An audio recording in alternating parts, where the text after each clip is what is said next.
des cieux sera semblable à 10 vierges qui, ayant pris leur lampe, allèrent à la rencontre de l'époux. 5 d'entre elles étaient folles, 5 sages.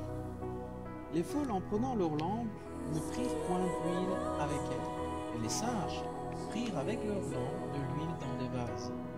Comme l'époux tardait, toutes s'assoupirent et s'endormirent. Au milieu de la nuit, on cria « Voici l'époux, allez à sa rencontre !» Alors toutes ces vierges se réveillèrent et préparèrent leur lampe. Les folles dirent aux sages « Donnez-nous de l'huile, de votre huile, car nos lampes s'éteignent. » Les sages répondirent « Non, il n'y en aurait pas assez pour nous et pour vous. Allez plutôt chez ceux qui en vendent et achetez-en. » Pendant qu'elles allaient en acheter, l'époux arriva. Celles qui étaient prêtes entrèrent avec lui dans la salle de noces et la porte fut fermée. Plus tard, les autres vierges vinrent et dirent « Seigneur, Seigneur, ouvre-nous !» Mais il répondit « Je vous le dis en vérité, je ne vous connais pas. Veillez donc, puisque vous ne savez ni l'heure ni le jour. » Voilà, ça c'est le cadre de ce passage. Alors, on a évoqué l'idée du mimétisme. Et malheureusement, on se rend compte que dans l'institution chrétienne où qu'elle se trouve, nous avons des sages et nous avons des folles.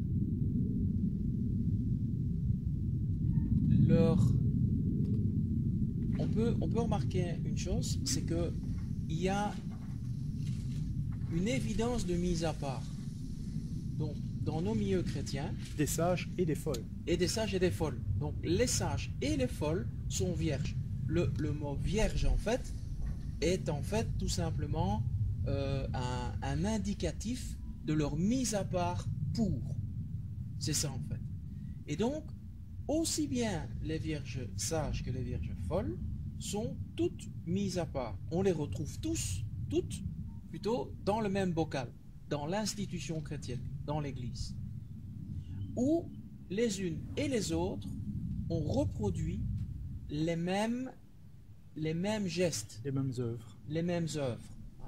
Les unes l'ont fait avec, on va dire, intelligence et avec conviction, parce que c'est quelque chose qui venait de l'intérieur d'elles-mêmes, et les autres n'ont fait que reproduire, que mimer les œuvres qu'elles voyaient faire par les vierges sages.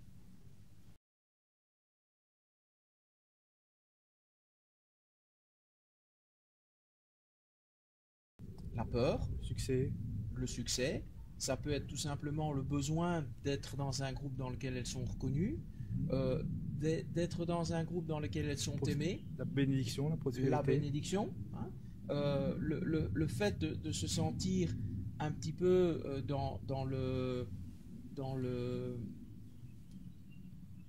du bon côté, hein, avec le fort, avec celui qui a la puissance, voire même l'exercer dans une certaine mesure. Quand on pense par exemple que Jésus va dire, et ça c'est un passage qui peut vraiment sembler difficile à comprendre, il dit, ce n'est pas ceux qui me disent Seigneur, Seigneur, qui entreront dans le royaume de Dieu. Ça, on le comprend encore assez bien.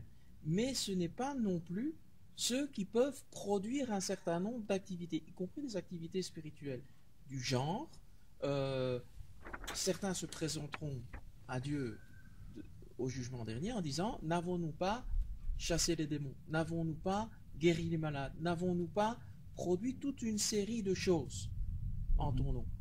Et la réponse du maître sera, je ne vous ai jamais connu. Alors, comment ont-ils produit ces choses qui étaient visiblement, ou en tout cas prétendument, des signes de la puissance de Dieu? Comment est-ce que ça a pu se faire? Déjà, le fait d'un exercice de puissance, ça n'a jamais été quelque chose d'impossible à produire par le diable. Rappelons-nous les sorciers d'Égypte, rappelons-nous Simon le magicien, rappelons-nous un certain nombre de personnages qui n'ont jamais eu de mal à produire des signes, des manifestation de puissance. La différence est que ces choses-là ne donnaient pas gloire à Dieu. C'est un petit peu de l'ordre de ce fameux sapin de Noël dont on parlait un peu plus tôt entre nous, et de ce sapin de Noël où au final on retrouve toute une série de choses scintillantes, brillantes, mais qui ne correspondent en rien, visibles. Ce sont des choses qui flattent le regard et qui donnent une certaine prestance à l'art, mais qui ne traduisent en rien sa nature. Une fois dépouillé de tous ces artifices, l'arbre est nu. Livrer le blé. Livrer le blé. Voilà, exactement. Le blé produit des grains dont on peut se nourrir, qui donnent la vie, qui produit la vie une fois tombé en terre, alors que l'ivraie ne produit pas de fruits. Mais au visuel, mais au visuel, les deux plantes sont identiques. Donc ce n'est qu'à la récolte qu'on peut, en les frappant, en les secouant, garder ce qui a produit le fruit et jeter ce qui n'en a pas produit en réalité. En fait, on voit que pour l'ivraie et le blé, on a le même principe que pour les vierges folles et les vierges sages, à savoir qu'on ne les reconnaît pas, on ne sait pas qui sont folles et qui sont sages, jusqu'à ce que l'époux ne vienne et qu'il ne mette à l'épreuve la provision de chacun. Voilà. Mais il ne nous appartient pas à nous aujourd'hui de présumer de qui est qui. C'est quelque chose qui n'appartient qu'à Dieu. Et nous devons dans l'Église de nous aimer les uns les autres. Pas de présumer, celui-là c'est un peu de l'ivraie, celui-là c'est peut-être du bon grain. Ça appartient à Dieu. Et d'ailleurs, Jésus le dit à ses disciples, n'allez pas tenter d'arracher l'ivraie du bon grain, parce que en le faisant, vous risqueriez d'arracher, de déterrer les bons grains, de déterrer le blé qui va porter. Alors ce qui m'interpelle aussi dans ce que tu dis, c'est justement cette habitude qu'on a dans l'Église de reconnaître un homme de Dieu par la puissance qu'il dégage. Oui. De reconnaître un homme de Dieu par les fruits qui sont bien souvent visibles. Par ses activités, par la prospérité, par le matériel qu'il peut avoir. Est-ce que c'est quelque chose de juste selon toi, au vu de ce que l'on vient de voir? Écoute, pour parler par exemple de puissance, il y a cet exemple qui est donné à l'église, une des 7 églises de l'Apocalypse, où Jésus va lui dire « Je sais que tu as peu de puissance, mais parce que tu as gardé ma parole. » Il n'est donc pas dans les critères de l'élection de Dieu que nous ayons de la puissance pour être acceptés, mais de la fidélité à garder sa parole. On a assisté dans l'histoire de l'Église à de nombreux réveils, mais les seuls qui aient perduré dans le temps sont ceux qui ont gardé sa parole, et jamais ceux qui ont assis leur pérennité sur la production de puissance. Jamais. La puissance est quelque chose que nous n'avons pas les reins suffisamment solides que pour porter. Nous ne pouvons pas gérer la puissance. Dieu gère la puissance. À chaque fois que l'homme a voulu gérer la puissance, ça a toujours terminé très très mal. Que ce soit dans l'Église ou que ce soit dans l'histoire du monde. Maintenant, ça, on va dire que c'est pour les manifestations de puissance en tant que telles. On se rappelle aussi de Simon qui voulait acheter à prix d'argent ces manifestations de puissance.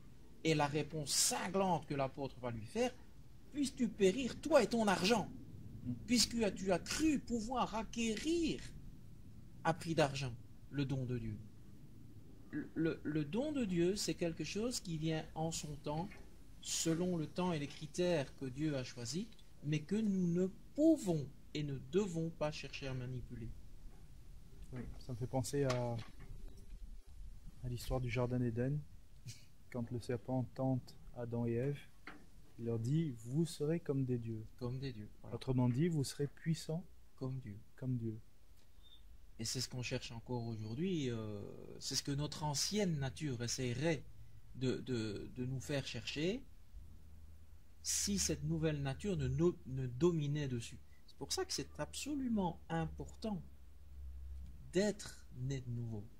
Qu'est-ce qu'on fait avec ce verset de Marc qui dit « À ceci vous reconnaîtront les signes qui accompagneront ceux qui auront cru en mon nom ils chasseront les démons, ils imposeront les mains aux malades et les malades seront guéris. » Alors, il y a... Parce que ça semble être un principe de reconnaissance de ceux qui ont cru.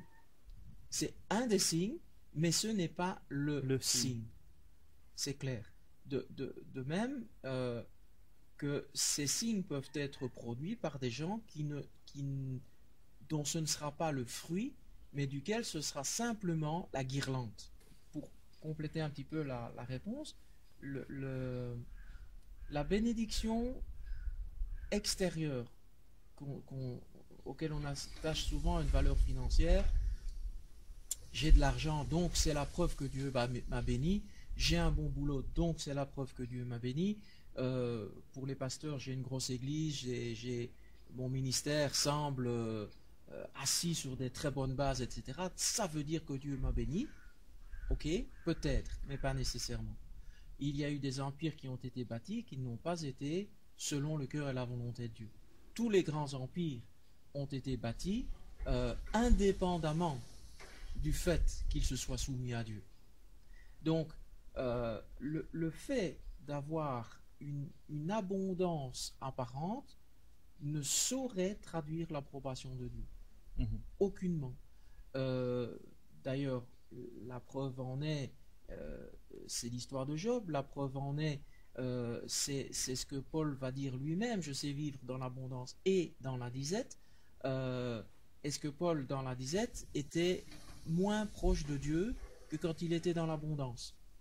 On a aussi le cas de Jean-Baptiste. Le cas de Jean-Baptiste, qui était vêtu de peau de bête, imaginons-nous aujourd'hui, vêtu d'une peau d'animal mité ou miteuse.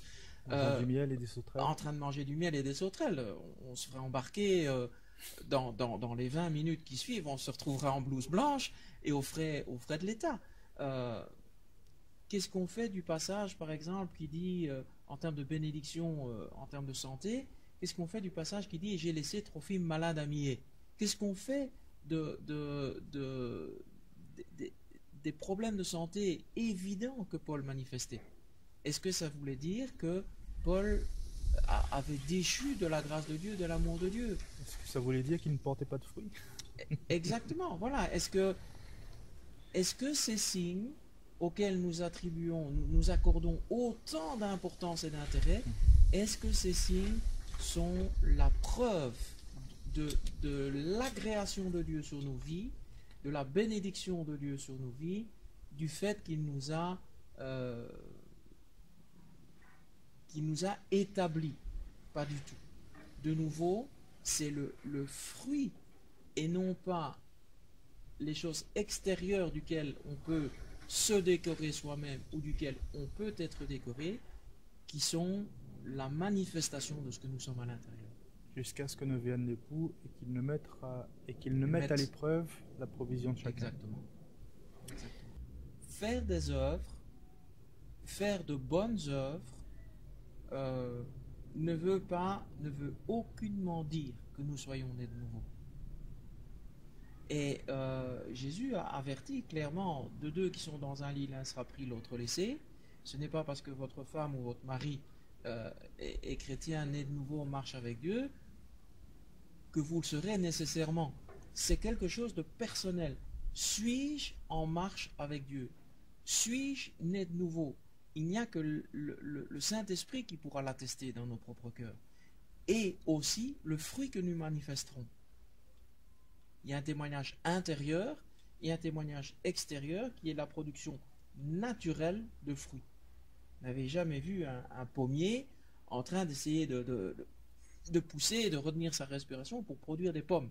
C'est quelque chose de naturel qui vient de sa nature même et du fait qu'il s'abreuve dans le sol, qui tire les nutriments du sol dans lequel il est planté, mais c'est selon sa nature qu'il va produire un fruit. Maintenant, c'est clair que dans l'Église, il y a des gens qui seront sauvés et d'autres qui ne le sont pas. Pourtant, les deux peuvent produire des fruits à l'identique. Non, c'est pas des fruits, mais des activités. Peuvent produire des activités, des œuvres qui sont en apparence identiques. Oui, parce qu'on voit que dans la parabole, ils sont vierges, donc sanctifiés. Tout à fait, mis à part tous les mis deux. à part, tous. Ils prennent tous de l'huile, ils s'endorment tous, et véritablement, on ne peut les distinguer qu'à la fin. Qu'à la fin, bien sûr. On peut distinguer que ceux qui ont été motivés, on va dire, par une nouvelle naissance, si on peut aller un peu plus loin dans le raisonnement, et ceux qui n'ont pas été motivés par une nouvelle naissance, mais qui ont été motivés par la peur. Ça peut être la peur du jugement, oui. Le fait de vouloir se mettre du côté du plus fort, comme tu disais, un désir d'appartenance, donc être accepté par un groupe, motivé par les bénédictions que peuvent en découler le fait de se mettre du côté du plus fort, motivé par tout un tas de choses que l'Église a promis, donc peut-être que c'est aussi un évangile un peu édulcoré. C'est un évangile édulcoré. En tout cas, l'évangile que Jésus nous propose n'est pas du tout de cet ordre-là. Celui qui veut me suivre, qu'il prenne sa croix et me suive. Et en fait, ce que Jésus dit, c'est qu'il meurt à lui-même. Quelqu'un qui prend sa croix, c'est quelqu'un qui sait qu'il va mourir. On faisait porter la croix à ceux qui allaient mourir. Donc celui qui, de lui-même ou en toute connaissance de cause, prend sa croix et suit Jésus, accepte de mourir à soi-même, à lui-même. Est-ce que mourir à soi-même, c'est quelque chose qui va impliquer une souffrance? Qui va faire mal. Est-ce que ça fait mal? Oui, pas nécessairement physique, hein, mais il y a un abandon de tout ce qui a fait notre vie jusque-là, qui est une souffrance, qui est une perte, mais qui, au regard de ce que Dieu nous offre, n'a aucune espèce de valeur.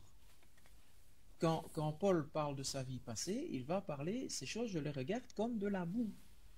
Il va parler de... Bon, Paul était quelqu'un d'influent, qui venait d'une famille influente, qui avait le droit de citoyen romain de naissance, ce qui à l'époque était quelque chose de très très prisé.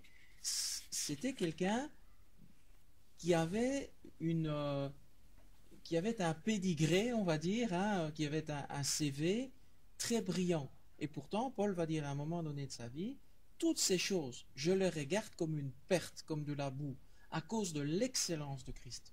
Donc la mort qu'il avait acceptée par rapport à toutes ces choses-là, en acceptant Christ, en naissant de nouveau, tout religieux qu'il était, hein, il a dû naître de nouveau, bien qu'il était un personnage religieux reconnu par ses pairs, il a dû naître de nouveau, et tout ce à quoi il était attaché avant cette nouvelle naissance, il dit qu'il les a reconnus comme une perte. Donc, il y a une souffrance, il y a une perte, pas nécessairement une souffrance physique, il n'est pas nécessaire que tous...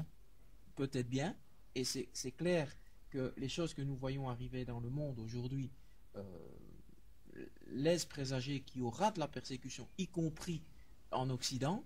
Hein, on le voit déjà, c'est déjà en train de se produire de plus en plus, les choses se mettent en place, mais même si ça ne devait pas arriver jusqu'à nous, il y a certainement une perte et une souffrance par rapport à tout ce qui nous était cher avant. Alors c'est clair qu'on peut se retrouver dans l'institution chrétienne pour toutes sortes de mobiles, bons ou mauvais. Ce n'est pas quelque chose que Dieu va retenir contre nous. Mais il faut s'assurer, tant qu'il est temps, parce qu'on ne maîtrise pas le temps, il faut s'assurer que nous restons, que nous sommes là où nous sommes, pour les bonnes raisons, que nous sommes nés de nouveau. Être né de nouveau, encore une fois, ce n'est pas quelque chose qui est de l'ordre du faire, c'est quelque chose qui est de l'ordre de l'être. Il faut être né de nouveau. Vous pouvez avoir produit des activités, vous avez pu vous vous exténuer dans une série d'activités sans pour autant avoir cette intimité, cette relation avec Dieu, personnelle, intime. Savoir que vous avez un papa qui prend soin de vous. Bien sûr, ce n'est pas quelque chose qui vient à 100% du premier coup, mais il faut que ça naisse. Il faut que quelque part il y ait cette naissance. Après, il y a une croissance, mais il faut qu'il y ait cette naissance. Il faut que vous soyez en marche avec Dieu par amour, parce que vous voulez le connaître, parce que vous voulez vivre avec lui.